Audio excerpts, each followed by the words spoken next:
How's it going, everyone? As always, my name is Jimmy Champagne. This is Deck Ready, my channel all about the Steam Deck. This is the weekly news update here on the channel where I run through everything that happened in the world of the Steam Deck, SteamOS, and Valve as a whole. I'd appreciate a subscription if you've got the time, but let's get into the topics that I'm covering in today's video. We're starting out with one about the latest Steam Deck stable update. Apparently, it broke people's Steam Decks. I noticed this because my Steam Deck was doing the black screen when I would switch from desktop back to game mode. I went and Googled it, and it looks like there's some other issues. Then I want to talk about this cool prototype Steam Deck. It's real, and it just sold on eBay for like $2,000. And finally, I wanted to tell you about some of the games I've been playing recently, and maybe a few you should add to your wish list. But yeah, let's get into this first news story here. The latest Steam Deck update had an issue. If you didn't see this, it was a big problem where it brought back the infamous issue that's been plaguing everyone for months now, where sometimes when you get a Steam Deck update and you go into desktop mode or you let your Steam Deck restart,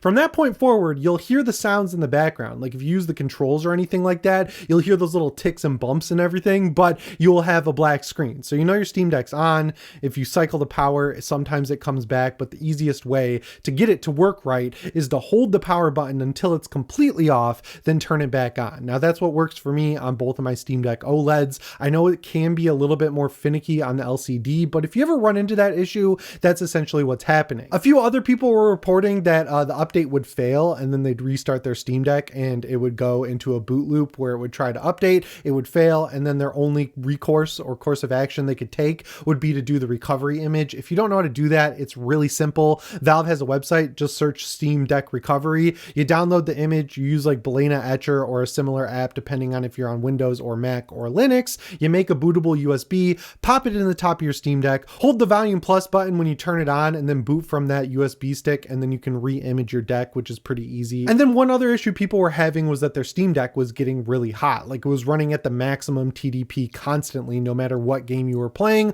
or if you were just on the desktop, and then it would drain your battery life super quickly. So none of those are good. But then very quickly, Valve put a beta update out that was a hot fix for all of this, and it fixed a lot of the issues. And then by now it's in the stable branch. So if you see 3.6.24, I want to say is what it is, you can update to it because the regular version is fixed. And if you haven't updated from the original update that was screwing up people's Steam Decks, you can get the latest version. It's like a hotfix patch for the update, and it should fix everything. It's really bad timing for this. Honestly, I've noticed that with the Switch 2 being announced at $450 with $80 games, a lot of people are kind of asking if it is okay or a good time to buy a Steam Deck OLED. And I'm like, yeah, it's always a good time to buy a Steam Deck or a Steam Deck OLED because, as we know, the Steam Deck 2 is at least a year out. So you'll get a solid year of awesome game time out of your Steam Deck if you buy one now. But then they go on the internet and they see these reports of the updates breaking the device, even if it is for just 12 hours or so until they fix it.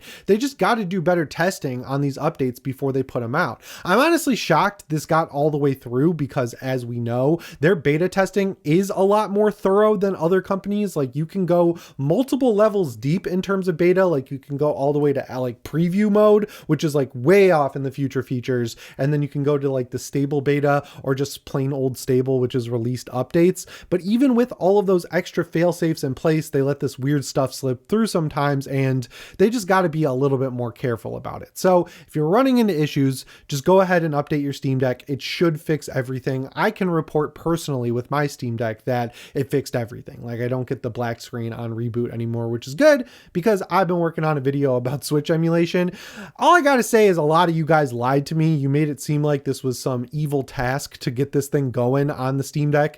It took me about 5 minutes. I didn't realize that Yuzu comes with EmuDeck, so that was already set up. Finding the keys was really easy, and finding the games was the real hurdle. I mean, there are so many freaking pop-ups when you go to these websites, but I'm working on a little bit of a video about that. So I was working on that, having to reboot into game mode from desk mode back and forth. It was annoying to have to continually restart my Steam Deck from scratch. I also entered some trials by combat with my favorite Steam Deck accessory, the Steam Deck dock. It works fine now, allegedly, like maybe, I don't know. I've used it for about 2 or 3 hours at this point, and I haven't had any of the issues I was having before. I did have to update the firmware.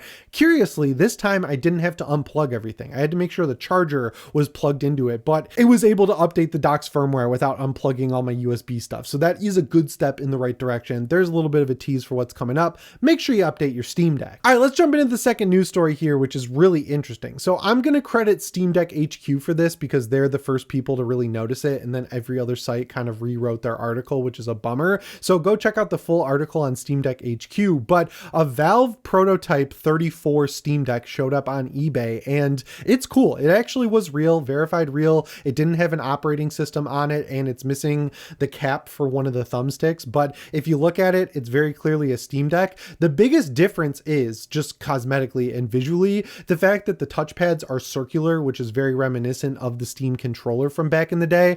I think it looks pretty cool. Honestly, the thing it reminds me of the most is the PlayStation Vita. It's got a very glossy black texture instead of the totally matte texture that's put across the entire Steam Deck we got. And the other detail that I think is awesome is that on the back, there's a little badge on it that says Valve Product Sample 34. And that was interesting because if you've been watching the channel for a while, or I guess if you haven't, back when they released the Steam Deck in Asia, they put out this like booklet to kind of tell people the journey they went on to actually create the Steam Deck. And in one of the pages in this big PDF they released is a just massive list of all the different prototypes that they created. And Steam Deck HQ went out of their way to find it in that list or that picture of them all laid out. And you can clearly see one that looks exactly like this prototype. I have no idea how this person got their hands on it who was able to sell it. And I'm honestly kind of shocked that no one at Valve kind of did a takedown and said, hey, you can't be selling this thing.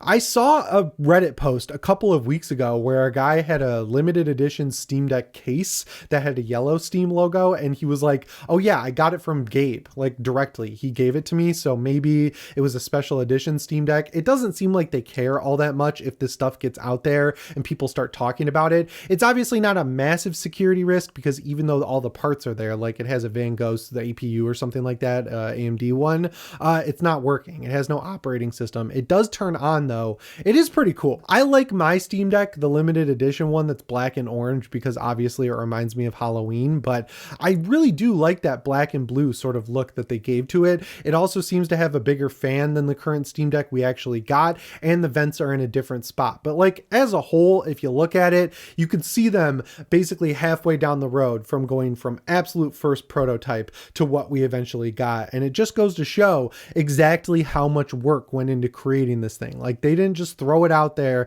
and say, hey, figure it out. They really went through the trouble to make a good, well-made handheld, and I appreciate it. Like I mentioned in the intro, it sold for around $2,000 and it's only 3 years old. So like, honestly, I would have sat on it a little bit longer, let the Steam Deck get a little bit more mass market appeal, get some more people's eyes on it, make it more of a commodity that people care about. That's when I would sell. Like there's no risk in hanging on to something like that because theoretically, like if everything continues the way it has been, the Steam Deck's just going to get bigger. So like the longer you wait, the more it's going to be worth. I think you blew your wad a little too early there, buddy. But yeah, there's a full breakdown of the entire thing over on Steam Deck HQ. If you want to see more details on it, check that out. And if you want to check out that booklet that's like a launch guide for the Steam Deck in Asia, it's worth reading. It's in English, which means you can get a little backstory on how they created the Steam Deck from top to bottom. Just Google Valve Steam Deck Asia release booklet and you'll find it really easily, because that's how I found it for this video. And for the third topic today, I just wanted to do a little bit of a pit stop check-in, whatever you want to call it, let you know what I've been playing lately, new and old, and let you know about some games that I'm looking forward to playing on my Steam Deck in the future. So the first game I've been playing on my Steam Deck lately is Sniper Elite Resistance.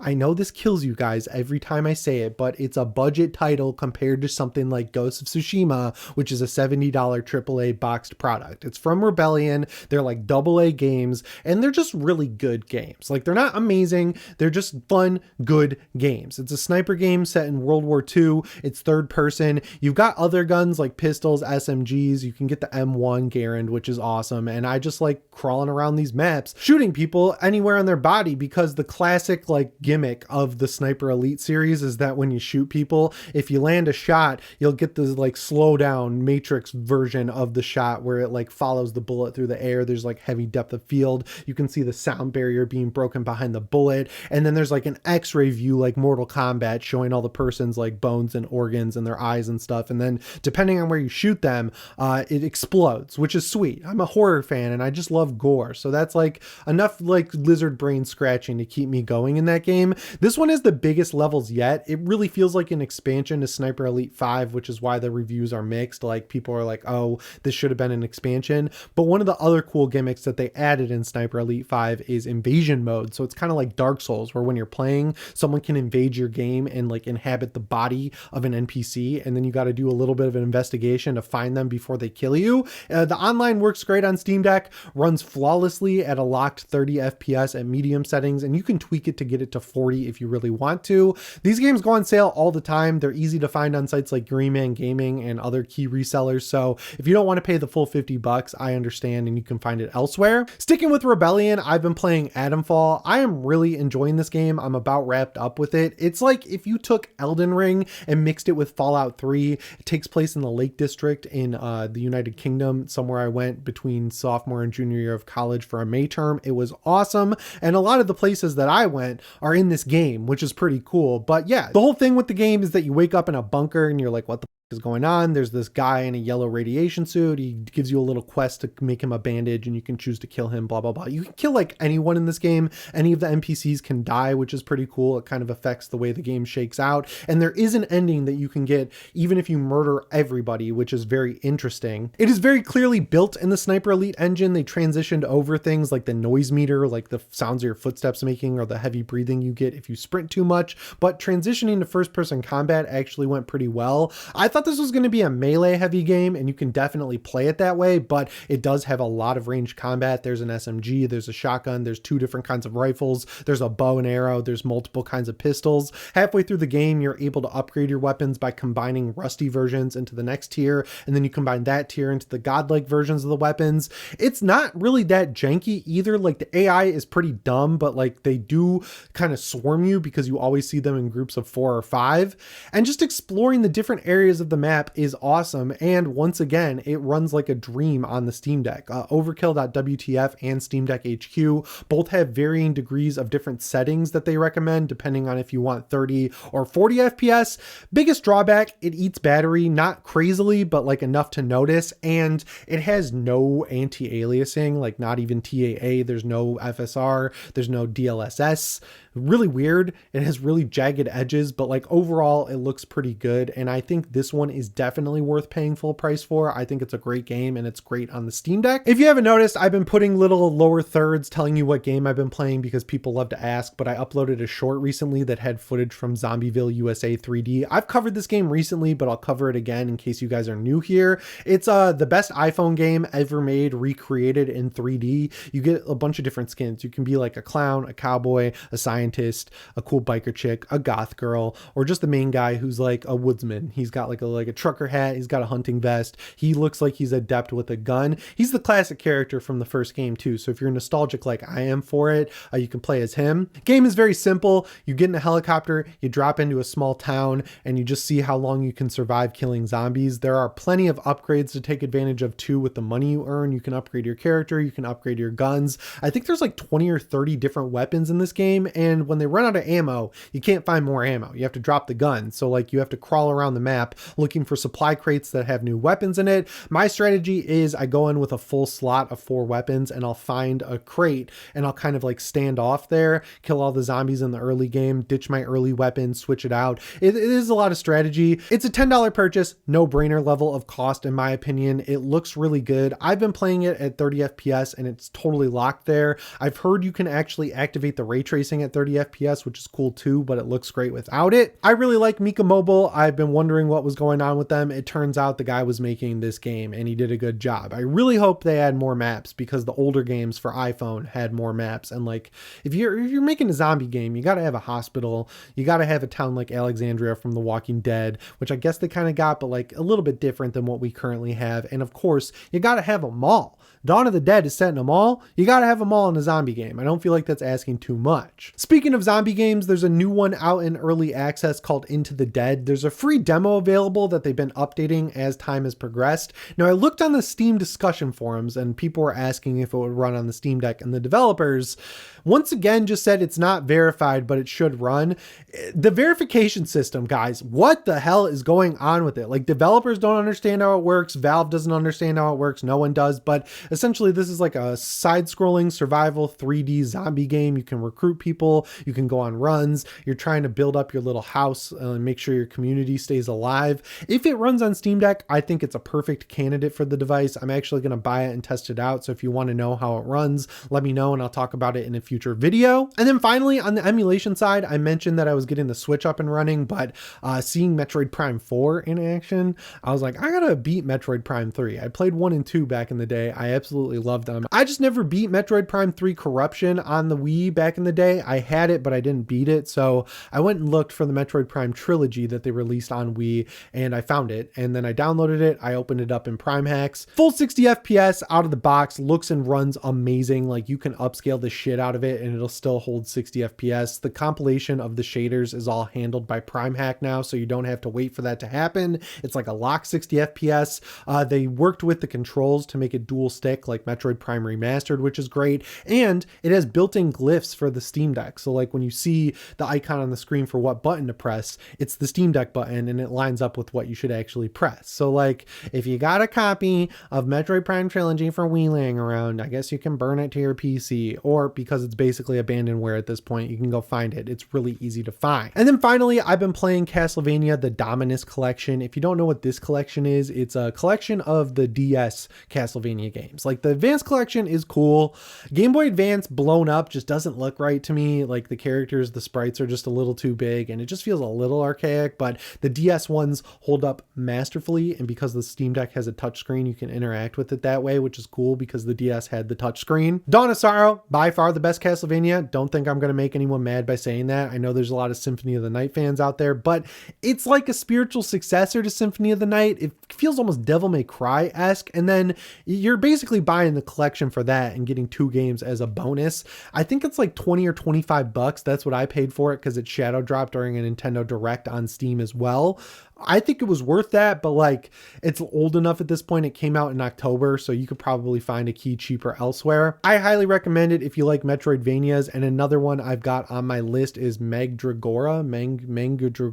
I don't know. I saw it on Mortismal Gaming. It's like a 2.5D Metroidvania Souls-like that looks really interesting. It also has a demo that runs at like 30 FPS on the Steam Deck. So there's a lot of stuff to look forward to coming up. I know there's big games coming out, but if you've been looking for games that'll run right on your Steam Deck, there are plenty of options, as you just heard here on Deck Ready. But yeah, I'm sure you're playing other stuff, so let me know what you're playing down in the comments below. Let me know on Twitter. I had to make a new Deck Ready Twitter. It's Deck_Ready on Twitter. Follow it, interact with me. I respond to people. It's not that serious. And yeah, ingrown hair, check. It's still hanging on there. Really wish I had some makeup or something to cover it up, but you guys get the raw, unfiltered look at Jimmy Champagne in today's video.